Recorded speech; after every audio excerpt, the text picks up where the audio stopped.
نحمده ونصلي على رسوله الكريم أما بعد فأعوذ بالله من الشيطان الرجيم بسم الله الرحمن الرحيم رب اشرح لي صدري ويسر لي أمري واحلل عقدة من لساني يفقهوا قولي واجعل لي وزيرا من أهلي اللهم فقهنا في الدين اللهم أرنا الحق حقا وارزقنا اجتنابه اللهم أرنا الحق حقا وارزقنا اتباعه وأرنا الباطل باطلا وارزقنا اجتنابه آمین رب العالمین۔ السلام علیکم ورحمۃ اللہ وبرکاتہ۔ آج ہم شروع کریں گے سورۃ الانبیاء۔ بسم اللہ الرحمن الرحیم۔ اقترب للناس حسابهم وهم فی غفلۃ معرضون۔ لوگوں کے لیے ان کے حساب کا وقت قریب آ چکا ہے لیکن وہ غفلت میں پڑے اعراض کیے جا رہے ہیں۔ نہیں آتی ان کے پاس ان کے رب کی طرف سے کوئی نصیحت مگر یہ اس کو سنتے ہیں کھیلتے ہوئے۔ یعنی جب بھی کوئی وحی آتی ہے، کوئی صورت نازل ہوتی ہے تو یہ اپنا لاؤبالی پن دکھاتے ہیں اور اسی بے فکری کے انداز میں سنتے ہیں، غور نہیں کرتے اور کبھی بھی اللہ کے کلام کی طرف سنجیدگی سے متوجہ نہیں ہوتے۔ لاہیۃ قلوبہم واسروا النجوى الذین ظلموا هل هذا الا بشر مثلکم افتأتون السحر وانتم تبصرون۔ ان کے دل کھیل کود میں مگن ہو چکے ہیں اور یہ ظالم خفیہ طور پر سرگوشیاں کرتے ہیں کہ نہیں ہے یہ محمد صلی اللہ علیہ وسلم مگر تمہاری ہی طرح کے ایک انسان۔ تو کیا تم جانتے بوجھتے جادو میں پڑھ رہے ہو؟ یعنی کہ رسول اللہ صلی اللہ علیہ وسلم کا کلام سن کر اگر ان کا کوئی ساتھی متاثر ہونے لگتا تو وہ فوراً اس کو روک دے کی کوشش کرتے اور ان کو بتاتے کہ یہ مت کریں، ان کی طرف مت جائیں، یہ تو صرف اور صرف آپ کو بہکا رہے ہیں۔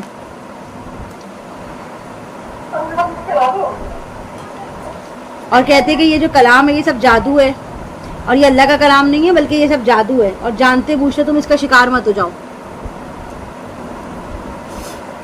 یعنی نہ خود سنجیدہ ہوتے، سنجیدگی سے سنتے، نہ کسی اور کو سننے دیتے۔ قال ربی یعلم القول فی السماء والارض وهو السمیع العلیم۔ رسول اللہ صلی اللہ علیہ وسلم نے کہا کہ میرا رب جانتا ہے ہر اس بات کو جو آسمان اور زمین میں ہے، وہ سب کچھ سننے والا اور سب کچھ جاننے والا ہے۔ بلکہ وہ یہ بھی کہتے ہیں کہ یہ کلام پریشان خیالات ہیں، یعنی کہ محمد صلی اللہ علیہ وسلم سوتے میں کوئی خواب دیکھتے ہیں اور خواب میں جو کچھ بھی وہ دیکھتے ہیں اس پہ مبنی باتیں لوگوں کو سناتے ہیں، بلکہ اس نے خود گڑھ لیا ہے۔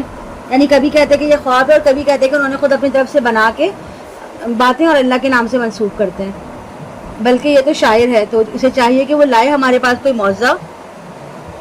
جیسے معجزات پہلے رسولوں کو بھیجے گئے تھے، نہیں ایمان لائی کوئی بستی ان سے پہلے جس کو ہم نے ہلاک کیا، تو کیا یہ لوگ کوئی معجزہ دیکھ کر ایمان لے آئیں گے؟ اور اے نبی صلی اللہ علیہ وسلم، ہم نے نہیں بھیجا آپ سے پہلے مگر مردوں ہی کو بطور رسول ان کی طرف ہم وہی کرتے تھے۔ تو اے قریش مکہ تم اہل ذکر سے پوچھ لو اگر تمہیں معلوم نہیں۔ یعنی کہ کوئی پہلے رسول نہیں ہے، آپ سے پہلے بھی بہت سے رسول آئے، وہ سب بھی انسان تھے، ان کو بھی اللہ تعالیٰ نے انسانوں ہی کی طرح پیدا کیا، سوائے عیسیٰ علیہ السلام کے جو کہ بغیر باپ کے پیدا ہوئے تھے، اور وہ انسانوں ہی کی طرح کھاتے پیتے دوسری تمام ضروریات زندگی پوری کرتے تھے۔ یہ بات اگر تمہاری سمجھ میں نہیں آ رہی تو تمہارے گرد جتنے بھی اہل کتاب یہود و نصارہ ہیں ان سے پوچھ لو کہ پہلے رسول انسان تھے یا وہ کوئی اور مخلوق تھے۔ وما جعلناہم جسدا لا یأکلون الطعام وما كانوا خالدین۔ ہم نے ان رسولوں کے لیے ایسا جسم نہیں بنایا تھا کہ وہ کھانا نہ کھاتے اور نہ ہی وہ ہمیشہ زندہ رہنے والے تھے۔ یعنی وہ عام انسانوں کی طرح کھاتے تھے پیتے تھے، بس ان میں اور عام انسانوں میں فرق یہ تھا کہ وہ ان پر وحی آتی تھی۔ ثم صدقناہم الوعد فانجیناہم ومن نشاء۔ پھر ہم نے ان کے ساتھ کیا گیا وعدہ سچ کر دکھایا، پھر انہیں اور ان کے ساتھ جسے چاہا اسے نجات دی، اور حد سے بڑھنے والوں کو ہم نے ہلاک کر دیا۔ یعنی نبیوں کو اور ان کے ساتھ ایمان لانے والوں کو تو ہم نے بچا لیا، اور لیکن جتنے لوگ ان پر ایمان نہیں لائے تھے ان سب کو ہم نے عذاب دے کے ختم کر دیا۔ اے لوگوں، ہم نے تمہاری طرف یہ کتاب نازل کر دی ہے، اس میں تمہارا ذکر ہے، تو کیا تم عقل سے کام نہیں لیتے؟ یعنی کہ ذکر حکم سے مراد یہ کہ تمہارے ہر دور کے تمام مسائل کا اس کتابیں موجود ہے، اور آج بھی ہمیں ہر قسم کی صورتحال میں قرآن مجید سے ہی رہنمائی لینی ہے۔ اور یہ تمہارا اپنا ذکر موجود ہے کا مطلب یہ ہے کہ جب ہم آیات کو غور کریں گے تو ہمیں ایسا لگے گا کہ جیسے ہمارے جو اپنے مسئلے مسائل ہیں وہ سب ہمارے سامنے کھل کے سامنے آ رہے ہیں اور ہم اپنے مسائل کو قرآن سے آسانی سے حل کر سکتے ہیں۔ وَكَمْ قَصَمْنَا مِنْ قَرْيَةٍ كَانَتْ ظَالِمَةً وَأَنشَأْنَا بَعْدَهَا قَوْمًا آخَرِينَ۔ اور کتنی ہی بستیوں کو ہم نے پیس ڈالا جو ظالم تھی، اور پھر ان کے بعد ہم نے اٹھا کھڑا کیا دوسری قوموں کو. پھر جب انہیں محسوس ہوا ہمارا عذاب تو اس سے بھاگنے لگے.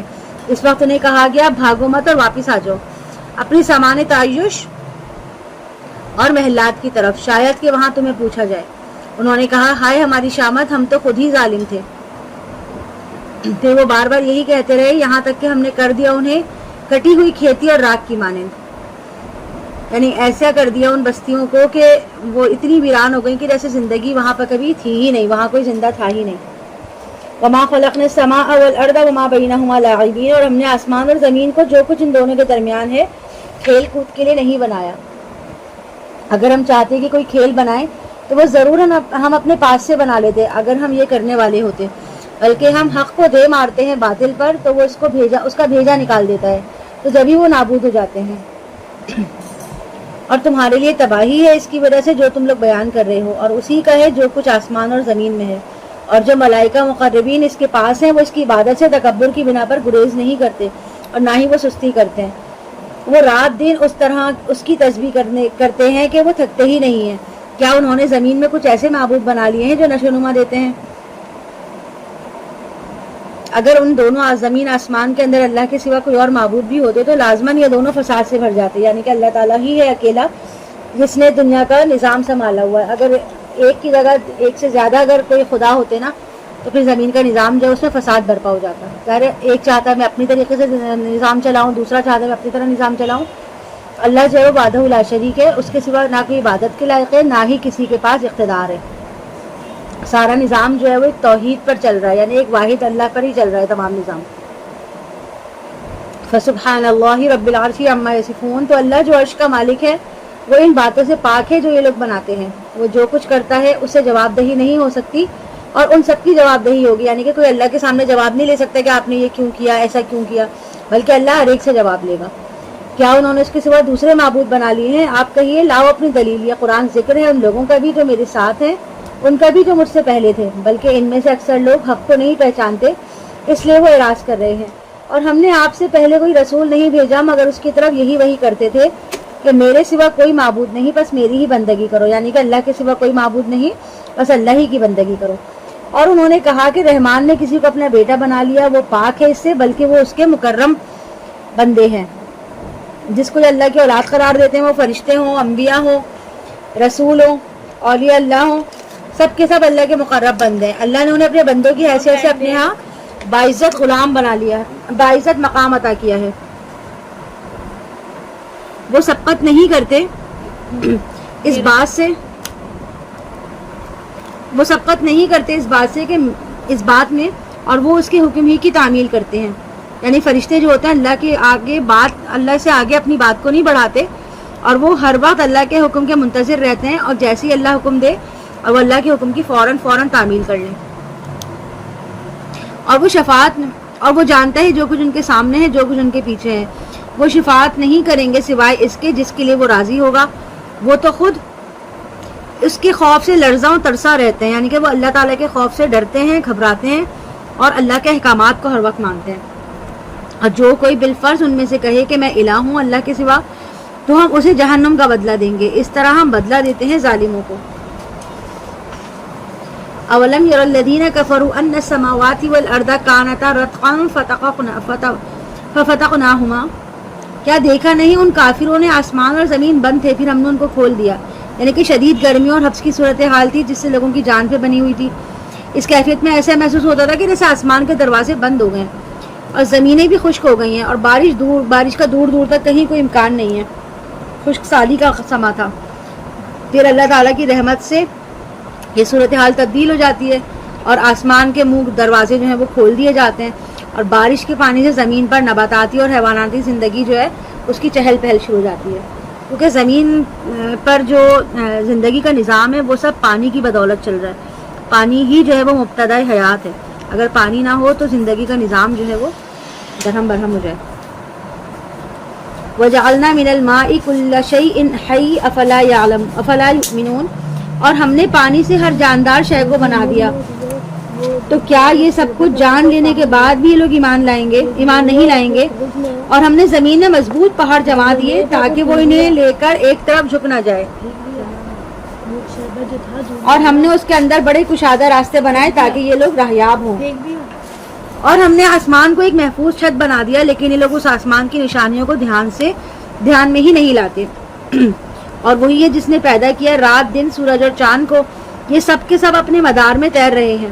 اور اے نبی صلی اللہ علیہ وسلم، آپ سے پہلے ہم نے کسی انسان کے لیے دوام نہیں رکھا، تو اگر آپ فوت ہو گئے تو یہ لوگ کیا ہمیشہ رہیں گے؟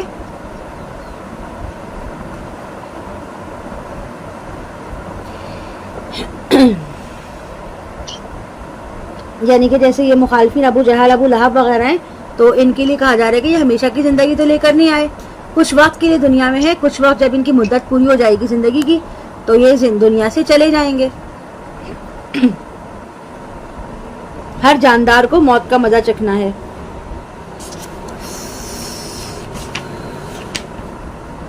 ہم آزماتے رہتے ہیں تم لوگوں کو شر اور خیر کے ساتھ، اور تم سب لوگ ہماری ہی طرف لوٹا دیے جاؤ گے. اور اے نبی صلی اللہ علیہ وسلم، یہ کافر لوگ جب بھی آپ کو دیکھتے ہیں تو آپ کا مذاق اڑاتے ہیں. کیا یہ ہے وہ شخص جو تمہارے معبودوں کا ذکر کرتا ہے اور وہ خود رحمان کے ذکر سے منکر ہے؟ یعنی کہ انہیں تو اپنے معبودوں کا ذکر اچھا لگتا ہے، لات عزا کا ذکر ہو تو یہ لوگ خوش ہوتے ہیں، اور اللہ تعالیٰ کے ذکر سے ان کے دل جو ہیں وہ بجھ جاتے ہیں. خلق الانسان من عجل، انسان بنایا گیا ہے عجلت سے، یعنی کہ اللہ تعالیٰ نے انسان کی خلقت میں جو ہے وہ عجلت پسندی رکھی ہے، جلد بازی رکھی ہے. اور یہ ایک طرح کا جسم کے اندر جو ہے وہ کمزوری ہے. سأریکم آیاتی فلا تستعجلون، جلدی میں تمہیں اپنی نشانیاں دکھا دوں گا، پس تم لوگ مجھے جلدی نہ مچاؤ. اور یہ لوگ کہتے ہیں کہ یہ وعدہ کب پورا ہوگا اگر آپ سچے ہیں، یعنی کہ عجلت کی وجہ سے ان کی عادت ہے کہ وہ عجلت ہر بات میں کرتے ہیں، تو اسی لیے وہ یہ بھی پوچھتے ہیں کہ بس جلدی سے جو کہا جا رہا ہے وہ فوراً ہو جائے. تو اس کی وجہ سے جو ہے وہ پوچھتے ہیں کہ جو ہمیں کہا ہے کہ یہ ہو جائے تو یہ کب ہوگا. جیسے انسان کوئی دعا کرتا ہے، بس وہ کیا چاہتے ہیں کہ بس فوراً پوری ہو جائے. کوئی خواہش ہوتی ہے دل میں، خیال ہوتا ہے کہ ہمارا یہ کام نہیں ہو رہا، یہ کام ہو جائے، تو یہ ہوتا ہے نا کہ صبر کا مادہ کم ہو جاتا ہے. اور پھر یہ خواہش ہوتی ہے بس جو ہم نے کہا، جو ہم نے مانگا، بس وہ ہمیں فوراً مل جائے. اور بے چینی ہو جاتی ہے کہ ہم نے 3 دعائیں مانگی، ہماری دعائیں پوری نہیں ہوئی، ہم اتنا مانگ رہے ہیں، ہمارا پورا نہیں ہو رہا. تو ہر چیز کے پیچھے اگر دیر بھی ہے کسی چیز میں تو اللہ تعالیٰ کی طرف سے ہوتی ہے، اس میں اللہ تعالیٰ کی طرف سے خیر ہوتی ہے اور اللہ کی حکمت ہوتی ہے. اور یہ حکمت ہمیں جب پتہ چلتی ہے جب ہم اس پہ غور کرتے ہیں. بصارت کے ساتھ ساتھ بصیرت بہت ضروری ہے. جب ہمارے اپنے اندر حکمت اور بصیرت آتی ہے تو ہمیں اندازہ ہوتا ہے کہ اگر کسی معاملے میں دیر سویر ہو رہی ہے تو وہ ہمارے اپنے ہی فائدے کے لیے. اللہ تعالیٰ کبھی بھی کسی کو شر سے نہیں نوازتا، ہمیشہ خیر سے نوازتا ہے. اور شر جو ہوتا ہے نا انسان کے ساتھ، اگر کوئی شر کا معاملہ ہو، کوئی برائی کا معاملہ ہو، تو وہ انسان کا اپنا ہی کیا وہ ہوتا ہے.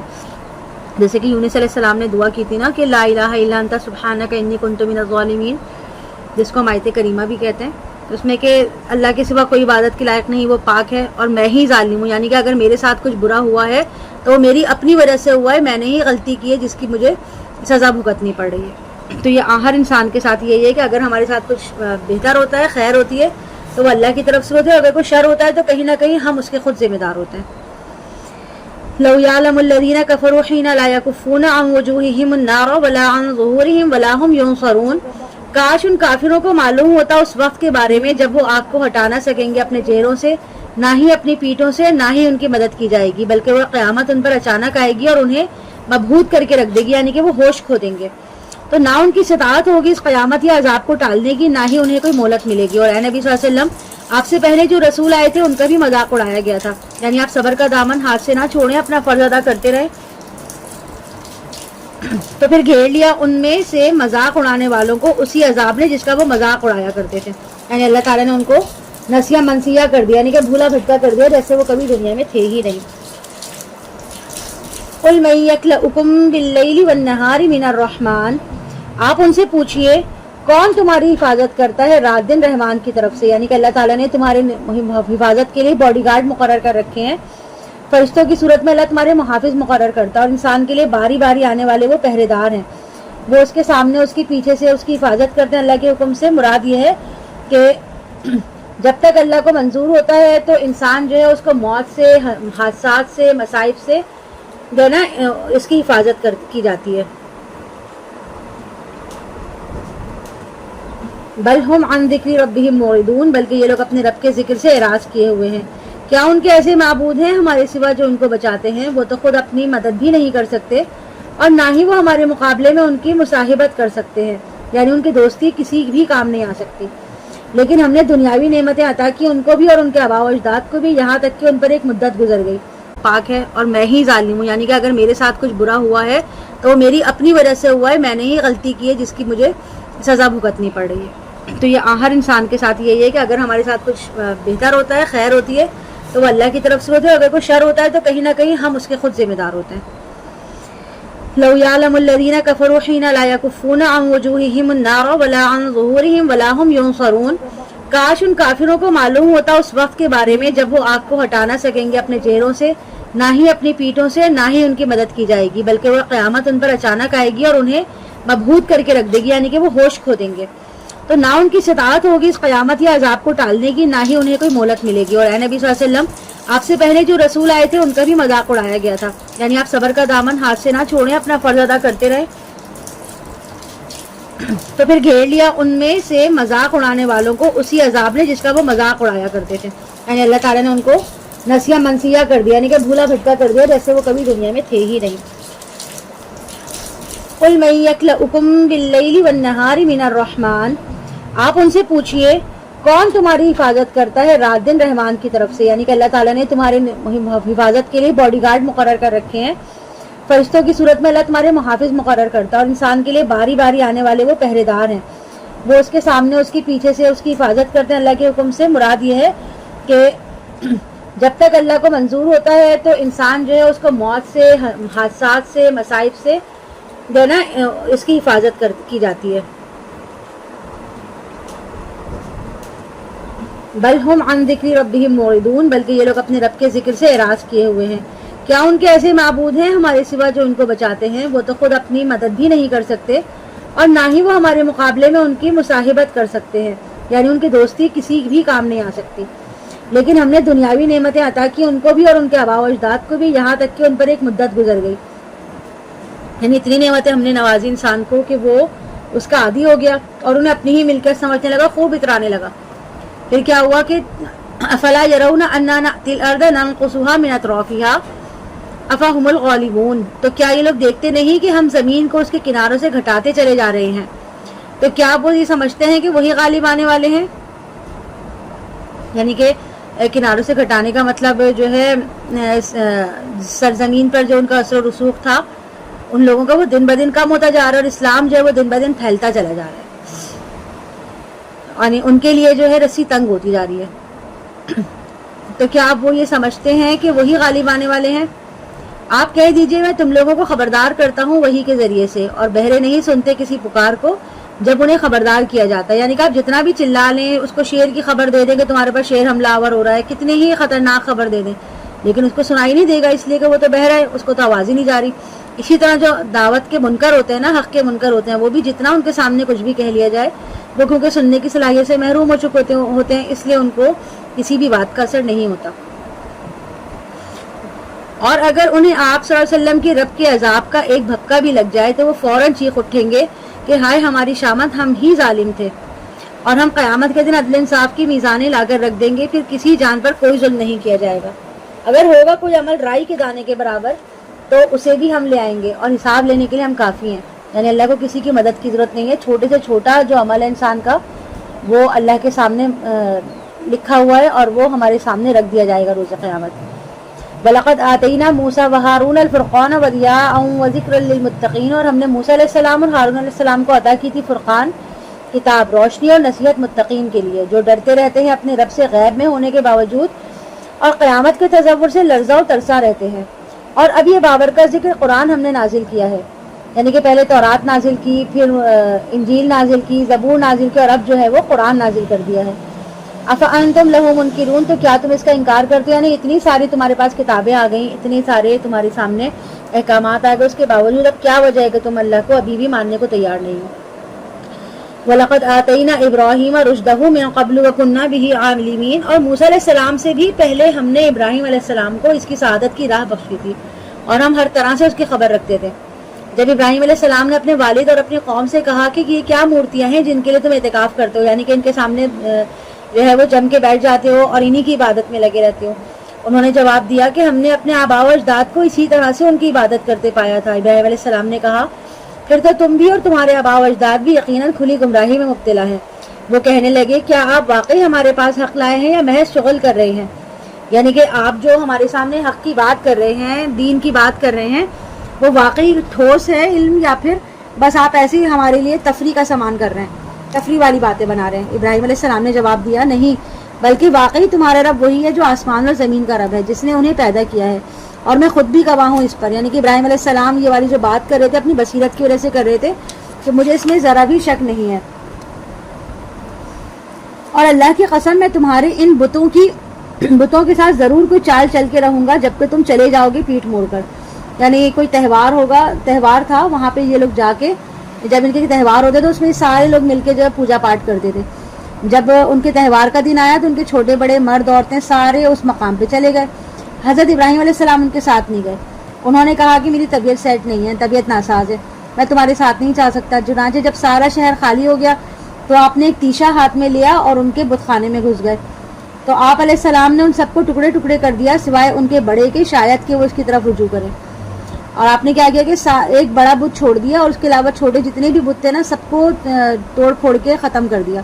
اس کے بعد آپ نے اپنا تیشا بھی اس بڑے بت کے کندھے پہ رکھ دیا تاکہ وہ آ کر دیکھیں کہ سب سے بڑا بت جو ہے وہ تو صحیح سالم کھڑا ہوا ہے اور باقی سب جو ہے وہ ٹوٹے پھوٹے پڑے ہوئے ہیں، اور جو ویپن ہے، آلہ واردات ہے، وہ بھی اسی کے پاس ہے جو سب سے بڑا بت ہے۔ تو خیر اس کے بعد جو ہے ان کو سمجھ میں آ جائے کہ آخر اصل میں معاملہ ہے کیا۔ قالوا من فعل هذا بآلهتنا انه لمن الظالمین، وہ چلا اٹھے، جب وہ واپس آئے تو پھر وہ چلا اٹھے کہ یہ کس نے کیا ہے ہمارے معبودوں کے ساتھ یہ سب کچھ، وہ تو یقیناً بہت ہی کوئی ظالم ہے۔ یعنی کیسی قیامت ان کے اوپر ٹوٹ پڑی اپنے بتوں کا یہ حال دیکھ کے۔ کچھ لوگوں نے کہا ہم نے ایک نوجوان کو ان کے بارے میں غلط باتیں کرتے سنا تھا جسے ابراہیم کہا جاتا ہے۔ لوگوں نے کہا پھر لاؤ اس کو سب کے سامنے تاکہ وہ گواہی دے، تاکہ جس نے یہ گستاخوں والی باتیں کی ہیں ہمارے بتوں کے بارے میں وہ قسم کھا کے کہے کہ میں نے چال چلی ہے تو تصدیق ہو جائے۔ یعنی کہ اس نے قسم کھا کے کہا تھا کہ میں ضرور چال چلوں گا تو پتہ چل جائے گا، تصدیق ہو جائے گا اس نے یہ کام کیا ہے یا نہیں کیا۔ انہوں نے پوچھا اے ابراہیم کیا ہمارے معبودوں کے ساتھ یہ سب کچھ تم نے کیا ہے؟ آپ علیہ السلام نے جواب دیا بلکہ یہ ان کے اس بڑے نے کیا ہے، تم پوچھو دیکھو اس سے اگر یہ بولتے ہیں۔ یعنی کہ ابراہیم علیہ السلام یہ نہیں سمجھتے تھے کہ میری اس بات کو وہ لوگ سچ سمجھ لیں گے، اور وہ لوگ بھی خوب سمجھ رہے تھے کہ ان سے ایسے کیوں کہا جا رہا ہے۔ بہرحال آپ کا مقصد انہیں اپنے گریبان میں جھانکنے اور سوچنے میں مجبور کرنا تھا کہ دیکھو یہ کیسا بے جان ہے کہ یہ جو ہے کچھ بھی نہیں، مطلب انہوں نے یہ کہا نا کہ یہ جو کچھ ہوا ہے نا یہ تمہارے اپنے بڑے بت نے کیا ہے۔ اب وہ حیران ہو کے ان کی طرف دیکھنے لگے اور اندر ہی اندر انہوں نے سوچا کہ یقیناً تم خود ہی ظالم ہو۔ یعنی کہ اس پر انہوں نے اپنے اندر ہی اندر سوچا اور خود کلامی کرتے ہوئے کہنے لگے کہ یقیناً تم خود ظالم ہو۔ یعنی کہ یہ ان کی ضمیر کی آواز تھی کہ ابراہیم کی بات تو درست ہے، ظالم تو تم خود اور کہ تم بے جان مجسموں کو معبود سمجھتے ہو جو خود اپنا دفاع نہیں کر سکے۔ اب وہ یہ بتانے سے بھی معذور ہے کہ ان کی حالت کس نے کی ہے، یارے وہ بت تو بول نہیں سکتے، اب وہ کیسے بتائیں کہ انہیں کس نے مارا ہے۔ پھر وہ اپنے سروں کے بل اوندھے گر گئے۔ یعنی کہ ایک لمحے کے لیے ان کے دل میں خیال آیا کہ ابراہیم کی بات صحیح اور ہم غلط ہیں، لیکن اب وہ جہالت اور عصبیت کے ہاتھوں ان کی عقلیں جو تھیں وہ پھر سے اوندھی ہو گئی، اور وہ ان بے جان بتوں کا دفاع کرنے کی ٹھان کر بولے اور ان سے کہا کہ ہم ان سے کیا پوچھیں، تم تو جانتے ہو کہ وہ بول نہیں سکتے۔ ابراہیم علیہ السلام نے کہا تو کیا تم اللہ کو چھوڑ کر ایسی چیزوں کو پوچھتے ہو جو نہ تو تمہیں کوئی فائدہ دے سکتے ہیں اور نہ ہی تمہارا کوئی نقصان کر سکتے ہیں؟ تف ہے تم پر بھی اور ان پر بھی جنہیں تم اللہ کو چھوڑ کر پوچھتے ہو، تو کیا تم لوگ عقل سے کام نہیں لیتے؟ انہوں نے کہا جلا ڈالو اسے اور مدد کرو اپنے معبودوں کی اگر تمہیں کچھ کرنا ہی ہے۔ انہوں نے کیا کیا کہ انہوں نے ایک آگ کا بڑا سا الاؤ تیار کیا اور ابراہیم علیہ السلام کو اس میں ڈال دیا۔ قلنا یا نار کونی بردا وسلاما علی ابراہیم، ہم نے حکم دیا اے آگ تو ٹھنڈی ہو جا اور سلامتی بن جا ابراہیم علیہ السلام پر۔ وَأَرَادُوا بِهِ كَيْدًا فَجَعَلْنَاهُمُ الْأَخْسَرِينَ، اور انہوں نے ارادہ کیا اس کے ساتھ ایک چال کے چلنے کا، لیکن ہم نے انہی کو کر دیا خسارہ اٹھانے والا۔ یعنی کہ ابراہیم علیہ السلام کو وہ لوگ حقیقتاً ڈرانا دھمکانا چاہتے تھے، اصل میں جلانا نہیں چاہتے تھے، اور ان کو آپ کے موقف سے ہٹانا چاہتے تھے، اور انہوں نے بڑی زبردست دھمکی دی کہ اس کو جلا دو۔ ان کا خیال تھا کہ ابھی تو یہ بہت بہادر بنے ہوئے، بڑھ چڑھ کے باتیں کر رہے ہیں، جیسے ان کے سامنے ہیبت ناک الاؤ لا کے جلا کے کھڑا کیا جائے گا تو آپ اس سے ڈر جائیں گے اور جان بچانے کے لیے توبہ کر لیں گے کہ آئندہ میں تمہارے بتوں کو کبھی کوئی نقصان نہیں پہنچاؤں گا۔ لیکن ہوا کیا کہ انہوں نے جو چال چلی تھی حضرت ابراہیم علیہ السلام کے خلاف، وہ چال خود الٹی پڑ گئی اور اللہ تعالیٰ نے اپنی رحمت سے اپنے فرشتوں کے ذریعے ابراہیم علیہ السلام کو بچا لیا۔ اور آگ کو ٹھنڈا کر دیا. وَنَجَّيْنَاهُ وَلُوطًا إِلَى الْأَرْضِ الَّتِي بَارَكْنَا فِيهَا لِلْعَالَمِينَ، اور ہم نے ابراہیم کو اور لوط کو علیہ السلام کو بچا کر اس سرزمین کی طرف نکال لے گئے جس میں ہم نے برکتیں رکھی تھیں سب جہان والوں کے لیے. لوط علیہ السلام جو تھے وہ ابراہیم علیہ السلام کے بھتیجے تھے. لوط علیہ السلام ابراہیم علیہ السلام کے بھتیجے تھے. وہ آپ علیہ السلام پر ایمان لے آئے تھے. پھر جب حضرت ابراہیم علیہ السلام نے عراق سے شام کی طرف ہجرت کی، حضرت لوط علیہ السلام بھی آپ کے ساتھی تھے.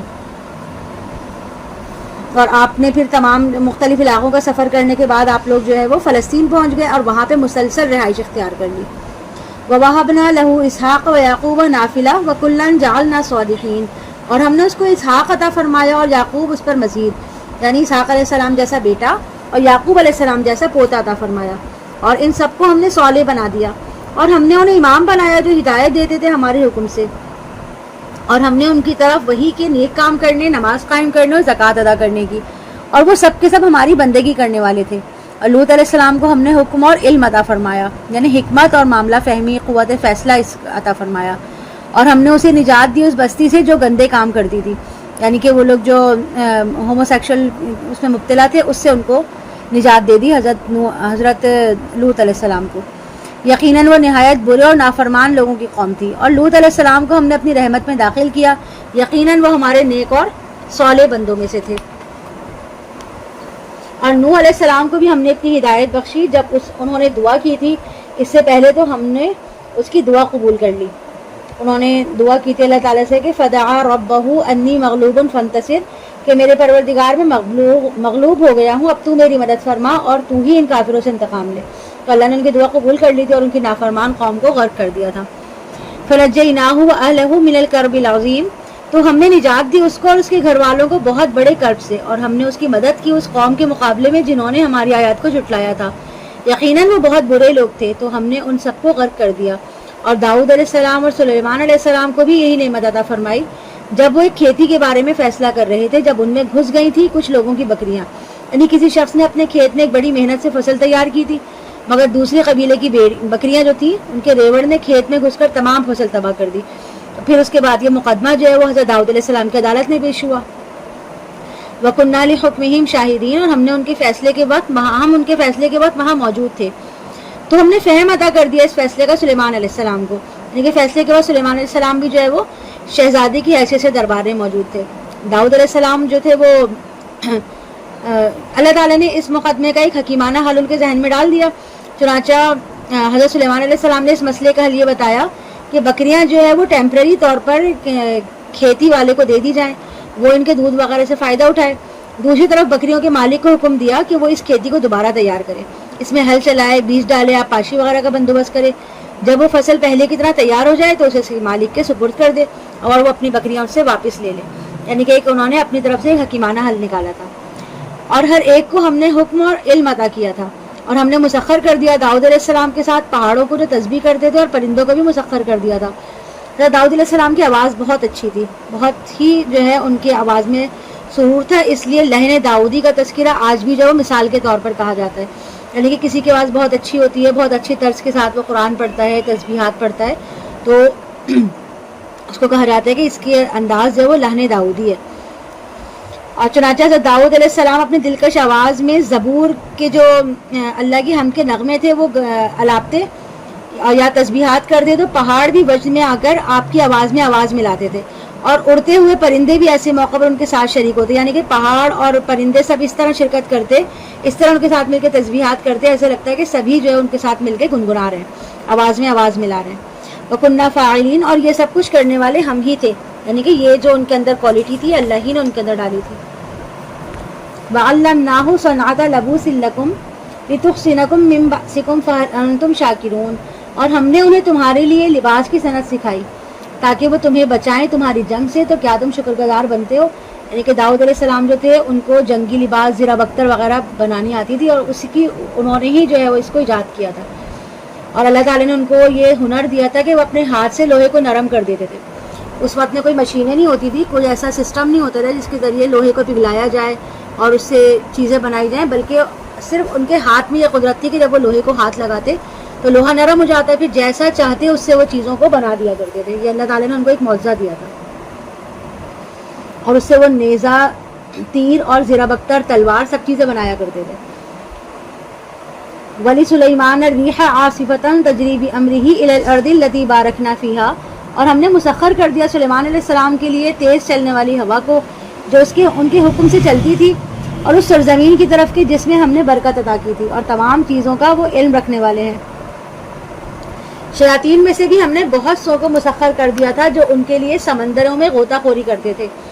یعنی جنات جو تھے وہ جب سلیمان علیہ السلام ان کو حکم دیتے کہ وہ سمندر میں غوطہ لگاتے اور اس کی تہوں سے موتی اور دوسرے مفید چیزیں نکال کر لاتے تھے، اور وہ اس کے علاوہ بہت سے دوسرے کام بھی کرتے تھے، اور ہم ہی ان پر نگران تھے. یعنی کہ جو کچھ بھی وہ کر رہے تھے وہ حضرت سلیمان علیہ السلام کو اللہ کی دی ہوئی قدرت ہی کا کمال تھا. اور ایوب علیہ السلام پر بھی ہمارا فضل ہوا جب اس نے اپنے پروردگار کو پکارا. حضرت ایوب علیہ السلام جو وہ جلیل القدر نبی تھے، اور قرآن میں آپ کو صابر کہا گیا ہے. اللہ تعالیٰ نے آپ کو بیماریوں کے ذریعے شدید آزمایا، لیکن ہر حال میں آپ صابر شاکر رہے، اور یہی وجہ ہے کہ صبر ایوب جو ہے وہ ایک مثال اختیار کر گیا ہے. انی مسنی الضر وانت ارحم الراحمین، کہ مجھے بہت زیادہ تکلیف پہنچی ہے اور تو تمام رحم کرنے والوں سے بڑھ کر رحم کرنے والا ہے. تو ہم نے اس کی دعا قبول کی اور ان کو جو تکلیف تھی اسے دور کر دیا. یعنی کہ آپ ایک اسکن کی بیماری میں مبتلا ہو گئے تھے، اور جس کی وجہ سے آپ کی اسکن میں ایک اسمیل، اتنی شدید اسمیل پیدا ہو جاتی تھی کہ لوگ آپ سے دور بھاگتے تھے، اور زخموں اور پھوڑوں سے آپ کی اتنی بدبو آتی تھی کہ آپ کے گھر والے بھی آپ کو چھوڑ کر چلے گئے تھے. اور ہم نے اسے عطا کیا اس کے گھر والے اور ان کے ساتھ اتنے ہی اور بھی. یعنی کہ اللہ تعالیٰ نے آپ کو اہل خان، جب آپ کی بیماری، جب آپ کی آزمائش مکمل ہو گئی تو اس کے بعد اللہ تعالیٰ نے آپ کو اہل خانہ بھی واپس کر دیے، اور جو آپ کی اولاد آپ سے دور ہو گئی تھی اللہ تعالیٰ نے مزید آپ کو اولاد بھی دے دی، اور اپنی طرف سے خاص رحمت کے طور پر، تاکہ نصیحت ہو، یاد دہانی ہو عبادت کرنے والوں کے لیے. اور اسی طرح اسماعیل علیہ السلام اور ادریس اور ذوالکفل پہ بھی ہم نے فضل کیا. وہ سب صابرین میں سے تھے اور ہم نے ان کو اپنی رحمت میں داخل کیا، یقیناً وہ سب صالحین میں سے تھے. اور مچھلی والے کو بھی ہم نے نوازا جب وہ چل دیا غصے میں بھرا ہوا. یعنی یونس علیہ السلام کو مچھلی والا اس لیے فرمایا گیا کہ آپ کو مچھلی نے نگل لیا تھا.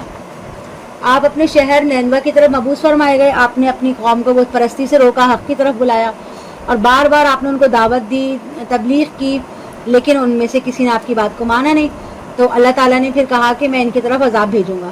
اب انہوں نے جوش میں آ کے اپنی قوم کو کہا کہ تمہارے پر عذاب آنے والا ہے. اب یہ کہہ کے وہ وہاں رکے نہیں. ان کو وہاں پہ رکنا تھا، جو اللہ کی سنت ہے وہ یہی ہے کہ تھوڑا سا وقت وہاں پہ رکا جائے، لیکن انہوں نے کیا کیا کہ اللہ کی طرف سے اجازت ملنے سے پہلے ہی وہ وہاں سے نکل آئے. جبکہ یہ اصول نہیں ہے کہ اللہ کی اجازت کے بغیر نکلا جائے، لیکن وہ اپنی جگہ کو چھوڑ کر، جہاں پہ ان کو مبعوث کیا گیا تھا، وہ اس جگہ کو چھوڑ کے نکل گئے. فظن ان لن نقدر علیہ، اور اس نے گمان کیا ہم اسے پکڑ نہیں سکیں گے. بس اس نے اللہ تعالیٰ کو تاریکیوں کے اندر پکارا. پھر اس کے بعد یہ ہوا کہ جب وہ وہاں سے نکلے تو ایک کشتی میں سوار ہو گئے. وہاں کچھ ایسی صورتحال پیدا ہو گئی کہ کشتی میں وزن زیادہ ہو گیا، تو قرآن فال ڈالا گیا کہ کس کے نام کا نکلتا ہے، جس کے نام کا نکلے گا اس کو کشتی سے کودنا پڑے گا. تو اتفاق یہ ہوا کہ قرآن فال جو ہے وہ حضرت 3 بار کیا گیا اور وہ یونس علیہ السلام کے نام کا ہی نکلا. تو پھر آپ کو دریا میں چھلانگ لگانی پڑی. جیسے ہی آپ نے دریا میں چھلانگ لگائی تو وہاں پر ایک مچھلی تھی جو منہ کھولی ہوئی تھی. اللہ کی قدرت سے ہی ہوا تھا ظاہر یہ بھی.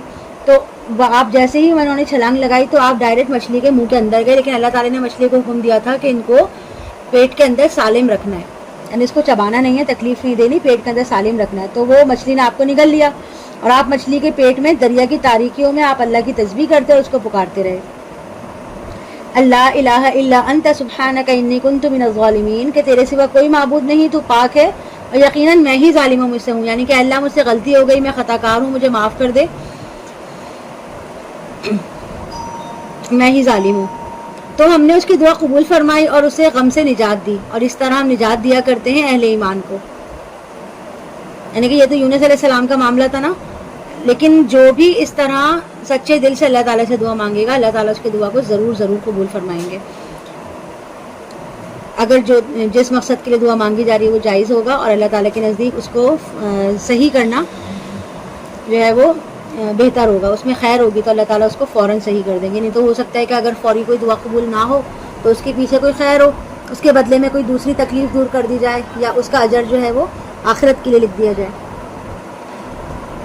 وَزَكَرِيَّا إِذْ نَادَى رَبَّهُ رَبِّ لَا تَذَرْنِي فَرْدًا وَأَنْتَ خَيْرُ الْوَارِثِينَ، اور زکریا کو جب اس نے پکارا اپنے رب کو، پروردگار مجھے اکیلا نہ چھوڑ اور یقیناً تو ہی بہترین وارث ہے. تو ہم نے اس کی دعا کو قبول فرمایا، اسے یحییٰ جیسا بیٹا عطا فرمایا، اور اس کی بیوی کو اس کے لیے صحت مند بنا دیا، یعنی کہ وہ بانجھ تھی لیکن اللہ تعالیٰ نے ان کو اپنی قدرت سے اولاد پیدا کرنے کے قابل بنا دیا۔ یقیناً یہ لوگ ہیں جو بھلائی کی کاموں میں بہت جلدی کرتے تھے اور ہمیں پکارتے تھے رغبت اور خوف سے، اور وہ ہمارے سامنے عاجزی اختیار کرنے والے تھے۔ اب اس کے بعد جو ہے وہ حضرت مریم علیہ السلام کا ذکر آ رہا ہے، والتی احسنت فرجہا فنفخنا فیہا من روحنا وجعلناہا وابنہا آیۃ للعالمین، اور وہ خاتون جس نے اپنے شرمگاہ کی حفاظت کی، یعنی پوری طرح پاک دامن رہی، تو ہم نے ان میں پھونک دیا اپنی روح کو، اور ہم نے اسے اور اس کے بیٹے کو اپنی ایک نشانی بنا دیا تمام جہان والوں کے لیے۔ یقیناً یہ تمہاری امت ہے، ایک ہی امت ہے، یعنی امت ابراہیم، امت اسماعیل، امت موسیٰ، عیسیٰ، پھر امت محمدی، اور دوسرے تمام انبیاء کی جو امتیں ہیں بنیادی طور پر وہ سب ایک ہی دین کی پیروکار ہیں، اس دین اسلام کی پیروکار ہیں۔ وَأَنَا رَبُّكُمْ فَاعْبُدُونَ، اور میں ہی تم سب کا رب ہوں، لہٰذا تم لوگ میری ہی بندگی کرو۔ جتنے بھی نبی آئے تھے وہ سب اللہ کی شریعت لے کر آئے تھے، اور سب کا یہی کہنا تھا کہ ایک اللہ کی عبادت کرو، تو اس لیے ہم سب کا جو دین ہے وہ ایک ہی دین ہے۔ وَتَقَطَّعُوا أَمْرَهُمْ بَيْنَهُمْ، اور انہوں نے اپنے معاملے کو آپس میں ٹکڑے ٹکڑے کر لیا۔ كُلٌّ إِلَيْنَا رَاجِعُونَ، یہ سب کے سب ہماری طرف ہی لوٹ کر آنے والے ہیں، تو جو کوئی بھی نیک عمل کرے گا اور وہ مومن بھی ہوگا تو اس کی کوشش کی ناقدری نہیں کی جائے گی، یعنی کہ اللہ تعالیٰ اس دین اسلام کی پیروکار ہے۔ وَأَنَا رَبُّكُمْ فَاعْبُدُونَ، اور میں ہی تم سب کا رب ہوں، لہٰذا تم لوگ میری ہی بندگی کرو۔ جتنے بھی نبی آئے تھے وہ سب اللہ کی شریعت لے کر آئے تھے، اور سب کا یہی کہنا تھا کہ ایک اللہ کی عبادت کرو، تو اس لیے ہم سب کا جو دین ہے وہ ایک ہی دین ہے۔ وَتَقَطَّعُوا أَمْرَهُمْ بَيْنَهُمْ، اور انہوں نے اپنے معاملے کو آپس میں ٹکڑے ٹکڑے کر لیا۔ كُلٌّ إِلَيْنَا رَاجِعُونَ، یہ سب کے سب ہماری طرف ہی لوٹ کر آنے والے ہیں، تو جو کوئی بھی نیک عمل کرے گا اور وہ مومن بھی ہوگا تو اس کی کوشش کی ناقدری نہیں کی جائے گی، یعنی کہ اللہ تعالیٰ جو شکور ہے، وہ شکور کا مطلب بہت قدردان ہے اللہ تعالیٰ، اور کسی کے دل میں اگر ایمان باللہ اور ایمان بالآخرت موجود ہے تو اللہ تعالیٰ اس کے ہر نیک عمل کو جزا دیں گے، اور اس کا چھوٹا سے چھوٹا عمل بھی اگر ہوگا تو اس کو بھلایا نہیں جائے گا، اس کی قدر کی جائے گی۔ اور وہ لوگ جو اللہ پر آخرت پر ایمان نہیں رکھتے اور نیکی اور بھلائی کے مختلف کاموں میں لگے رہتے ہیں تو اللہ کو ان کے عمل سے کوئی سروکار نہیں ہے، ان کا جو بھی عمل ہے وہ اس کا جزا ان کو نہیں ملے گی، وہ ضائع کر دے رہے گا، اسی لیے کہ کسی بھی عمل کا دار و مدار جو ہے وہ ایمان پر ہے۔ جو کوئی بھی اللہ کی رضا کے لیے کوئی کام کرے گا اور آخرت کے اجر کی نیت کے بجائے محض دکھاوے، یعنی کہ اللہ کی رضا کے بغیر اور آخرت کے اجر کی نیت کے بجائے محض دکھاوے، شو آف کرنے کے لیے، ریاکاری کے لیے کوئی کام کرے گا تو اس کا اجر اس کو نہیں ملے گا، لیکن جو اخلاص کے ساتھ، سچی نیت کے ساتھ اللہ کی رضا کے لیے کام کرے گا تو اس کو اس کا پورا پورا اجر دیا جائے گا۔ وَإِنَّا لَهُ كَاتِبُونَ، اور ہم اس کے لیے اس کے اعمال کو لکھ رہے ہیں۔ وَحَرَامٌ عَلَىٰ قَرْيَةٍ أَهْلَكْنَاهَا أَنَّهُمْ لَا يَرْجِعُونَ، اور حرام ہے اور اس بستی پر جس کو ہم نے ہلاک کیا کہ وہ لوٹ آئیں، اب وہ لوٹنے والے نہیں ہیں، یہاں تک کہ جب کھول دیے جائیں گے یاجوج اور ماجوج اور وہ ہر اونچائی کے اوپر سے پھسلتے ہوئے چلے آئیں گے،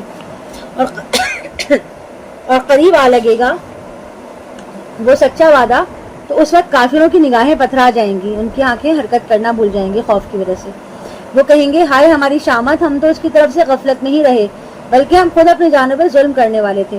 یقیناً تم لوگ اور جنہیں تم اللہ کے سوا پوچھتے ہو سب جہنم کا ایندھن بنو گے، تمہیں اس میں پہنچ کر رہنا ہے۔ اگر یہ واقعی معبود ہوتے تو اس جہنم میں داخل نہ ہوتے، اور وہ سب کے سب اس میں ہمیشہ ہمیشہ رہیں گے، انہیں اس میں چیخنا چلانا ہوگا اور وہ اس میں کچھ نہیں سن سکیں گے۔ ان کے جو معبود ہوں گے وہ ان کے ساتھ ہی جل رہے ہوں گے اور ان کی چیخ پکار کو وہ سن نہیں پائیں گے، کیونکہ وہ خود ہی اتنی تکلیف میں مبتلا ہوں گے کہ ان کو کسی اور کی چیخ بھلا کیا سنائی دے گی۔ یقیناً وہ لوگ جن کے لیے ہماری طرف سے پہلے ہی بھلائی کا فیصلہ ہو چکا ہے وہ اسے دور رکھے جائیں گے، وہ اس کی آہٹ تک نہیں سنیں گے، اور وہ اپنے دل پسند خواہشوں میں ہمیشہ رہیں گے، وہ بڑی گھبراہٹ انہیں پریشان نہیں کرے گی، یعنی کہ جو قیامت کی ہولناکیاں، جو بھیانک صورتحال ہوگی تو وہ بتایا جا رہا ہے کہ اللہ کے نیک بندوں کو اس سے کسی قسم کی کوئی تکلیف نہیں ہوگی۔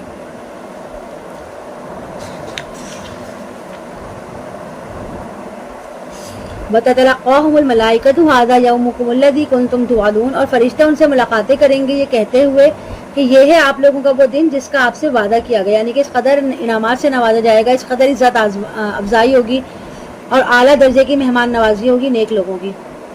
جس دن ہم آسمان کو لپیٹ دیں گے جیسے لپیٹا جاتا ہے کاغذوں کا تمہار، یعنی کہ اسکرول کی جاتی ہیں کتابیں، جیسے ہم نے پہلی مرتبہ ابتدا کی تھی ویسے ہی ہم اس کا اعادہ کریں گے۔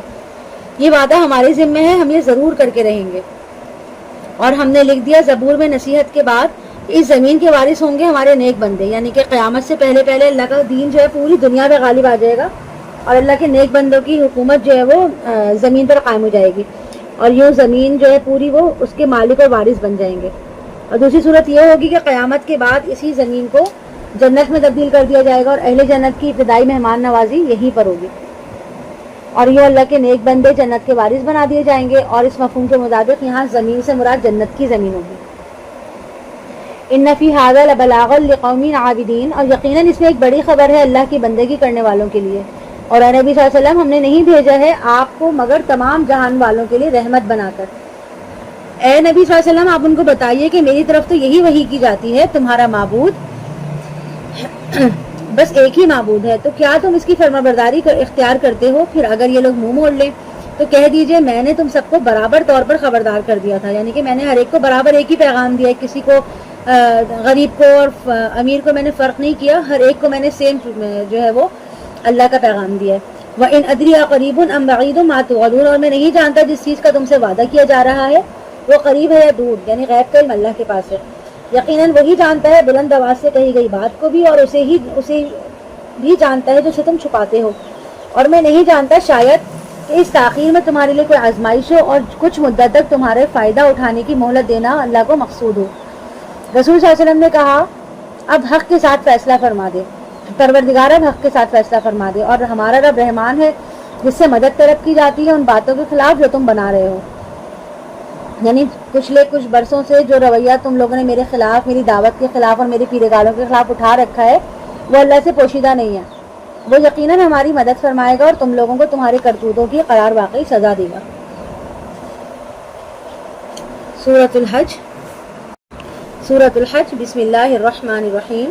یا ایھا الناس اتقوا ربکم ان زلزلۃ الساعۃ شیء عظیم.